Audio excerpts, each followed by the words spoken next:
যারা সুরক্ষা দেওয়ার কথা বলে তাদের লোকজনই আমাদেরকে সুরক্ষা দেয় না। বগুড়ার নন্দীগ্রাম উপজেলায় আমি পেশাগত দায়িত্ব পালন শেষে ফিরছিলাম রাত 9:30টার দিকে। ঠিক সেই সময় আমার উপরে একটা অতর্কিত হামলার ঘটনা ঘটে। মানুষ দর্শকের মতো তাকিয়ে দেখেছে, কিন্তু কেউ আমাকে সুরক্ষা দেওয়ার জন্য এগিয়ে আসেনি। আমি থানা প্রশাসনের সঙ্গে যোগাযোগ করার চেষ্টা করেছি অন্যজনের মোবাইল থেকে। আমার মোবাইল ছিনতাই হয়েছিল, আমার মানিব্যাগ ছিনতাই হয়েছিল, আমার পেশাগত পরিচয়পত্র থেকে শুরু করে সব কিছু ছিনতাই করে নেওয়া হয়েছে। তারা মধ্যযুগীয় কায়দা নির্যাতন করেছে।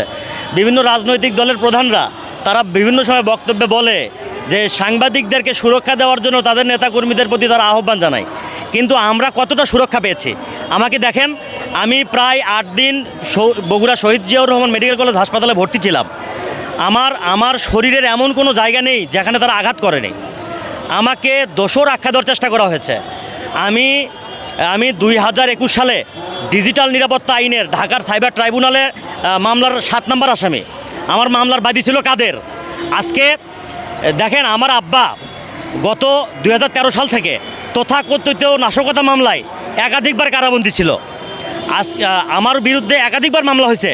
নন্দীগ্রাম থানার ভিতরে ওসির চেম্বারের ভিতরে পর্যন্ত মামলা হয়েছে আওয়ামী লীগ সরকার আমলে। আজকে দেখেন যে আজকে আমরা নিরাপদ না। আমরা 5 আগস্ট যে গণ অভ্যুত্থান হয়েছে, সেই গণ অভ্যুত্থানে অঘোষিত রাজতন্ত্রের যে শাসক গোষ্ঠী তারা বিদায় হওয়ার পরেও আমরা ভেবেছিলাম যে আমরা সুরক্ষিত হয়েছি, কিন্তু আমরা কিন্তু আজও সুরক্ষিত না। আমাদের উপরে বারবার আক্রমণ করা হচ্ছে। আমরা যদি বস্তুনিষ্ঠ কোনো সোজাসাপটা সংবাদ লিখতে যাচ্ছি তখনই কিন্তু আমাদের উপর হামলা হচ্ছে। আমার উপর হামলার নেপথ্যের কারণ জানতে গিয়ে যেটা সুস্পষ্ট হয়েছে যে আমার উপর যারা হামলা করেছিল আমি কিন্তু তাদেরকে প্রথমে চিনতে পারিনি, 2জনকে চিনতে পেরেছিলাম।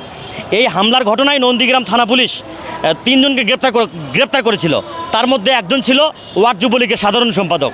আপনারা দেখেছেন, প্রথম আলোতে সংবাদ হয়েছে, বিভিন্ন গণমাধ্যমে সংবাদ হয়েছে, সামাজিক যোগাযোগ মাধ্যমে ভিডিও ভাইরাল হয়েছে। আপনারা দেখেছেন যে নন্দীগ্রাম থানা ঘেরাও করা হয়েছিল সেই 3 জনের মুক্তির দাবিতে। আসলে দেখেন, যুবলীগ নেতাসহ 3 জনকে গ্রেপ্তারের দাবিতে একটি রাজনৈতিক দলের নেতারা তাদেরকে মুক্তির জন্য একজন সাংবাদিকের ওপর হামলায় যারা গ্রেপ্তার তাদেরকে ছাড়ানোর জন্য তারা থানা ঘেরাও করেছিল। তারা যেভাবে অপতৎপরতা চালিয়েছে, থানা ঘেরাও করে তারা 2 জন কর্মকর্তাকে ছাত্রলীগের দোষর হিসেবে মানে আখ্যায়িত করেছে এবং স্লোগান দিয়েছে তারা বাইরে বের হলে নাকি হাত পা কেটে নেবে। আজকে দেখেন যে শুধু আমরা সুরক্ষা বঞ্চিত তা না, থানা পুলিশও কিন্তু তারা কিন্তু অনেকাংশে কিন্তু অভিযান চালাতে গিয়েও কিন্তু বিব্রতকর পরিস্থিতি পড়ছে। তারা কিন্তু প্রতিবন্ধকতার শিকার হচ্ছে। আজকে সাংবাদিকদের সুরক্ষার জন্য আইন নেই বলেই কিন্তু আজকে এই ধরনের ঘটনাগুলো পুনরাবৃত্তি হচ্ছে। আজকে বাংলাদেশ মফস্বল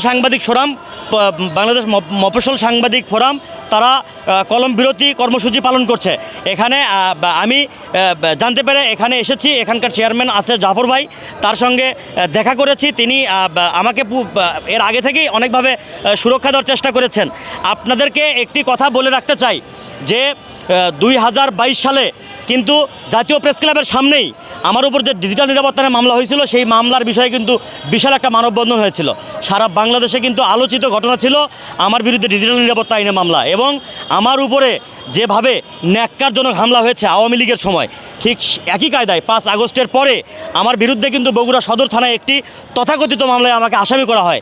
যে মামলায় যে ঘটনার দিন উল্লেখ করা হয়েছে তখন আমি সড়ক দুর্ঘটনায় আহত অবস্থায় হাসপাতালে ছিলাম, বেড রেস্টে ছিলাম, ঢাকা পিজি হসপিটালেও আমি চিকিৎসাধীন ছিলাম।